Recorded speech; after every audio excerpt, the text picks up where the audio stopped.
I know that many of you are anxiously awaiting news of what is going on with MyPillow CEO and founder Mike Lindell.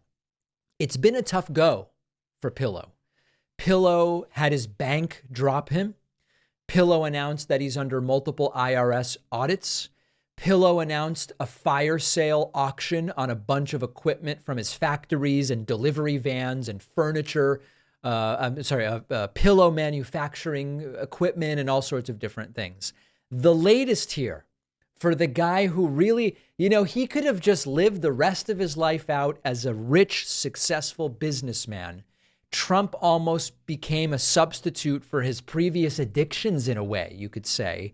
And now here's what's going on with Pillow, announcing it to Steve Bannon. His lawyers have dropped him because he's not paying them, because he doesn't have any money to pay them. Take a look at this. We have breaking news, kind of shocking news. Mike Lindell joins me. Mike, can you please tell me what in the hell's going on here? Because I'm totally confused now, sir. Yeah.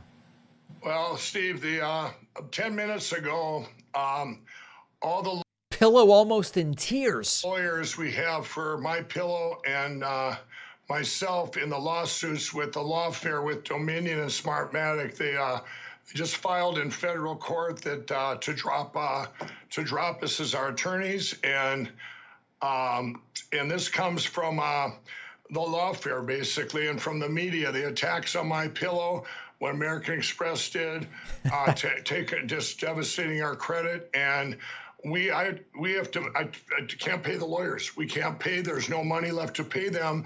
And I told the attorneys, these are great attorneys. They were courageous, came on a year and a half ago or 2 years ago, and they need to get paid. They have families and stuff too. And I told them, I have to protect my company. I have to protect that. I can't keep paying into this lawfare. And so they've had to drop us. I don't know where that leads us, but I wanted to get out in front of it before the media is going to attack again, like you've never seen today. And I went down.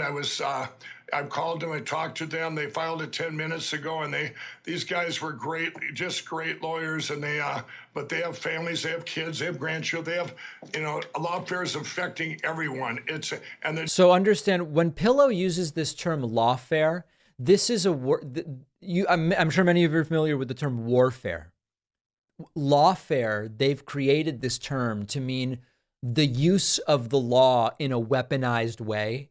And I think what Pillow's trying to say is that it's become too risky for his lawyers to keep representing him because of the lawfare, the legal warfare being launched against them.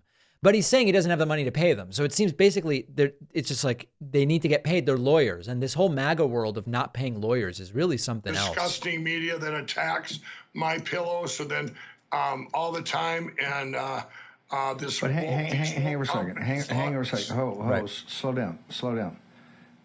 Are you going to go forward in these suits? Or are you going to? How long do you have to get new lawyers? I don't know, Steve. I don't know. This, I guess, it would be up to the judges, but I don't know who wants to be a lawyer if you can't get paid. I don't know how this works. All I know is that I'm out there fighting for my company that was sued for billions of dollars, but they've done nothing wrong. They're an employee-owned company, but if there's nothing left to fight for, do I pay the lawyers that were fighting for this? So I don't know where it goes. Now, listen, it sort of is sounding like Pillow is broke, but I kind of doubt that. My guess is that there's separation in assets between a bunch of his personal assets and some of what's going on. I know he has put last he was on this show, he said he had put $35 million into all this election nonsense. This is really a tragic tale. Now, it's completely self-inflicted. You don't have to feel bad for the guy, but it is a tragic tale in the sense that he does have an employee-owned company. I mean, listen, it's like he owns most of it, but he has a company with employees in the United States that provide jobs that I think are at least okay. And imagine being one of those employees, and you don't have $200 million or whatever amount Mike Pillow has, and all of a sudden your boss loses it. It's in a way like if you're just calmly working at Twitter and in comes the wrecking ball of Elon Musk, and next thing you know, you're out of a job and the company's imploding. They're looking at what their boss is doing, and I'm sure many of them are thinking, what on earth is wrong with this guy? He might be able to afford this stuff, but we really don't. And so whatever level of care Pillow expresses for his employees, it is natural to question it, given that his actions for years have been bad for his employees, and he just keeps going. I know people have suggested he used to be addicted to drugs, that this entire new thing with the election and everything is his new drug of sorts.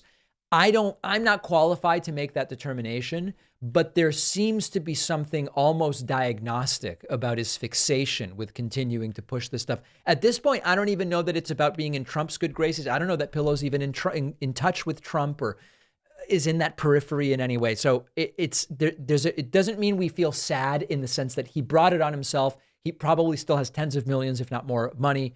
He's going to be okay. It's a tragedy in that it was completely optional. The Rudy Giuliani implosion, again, completely optional.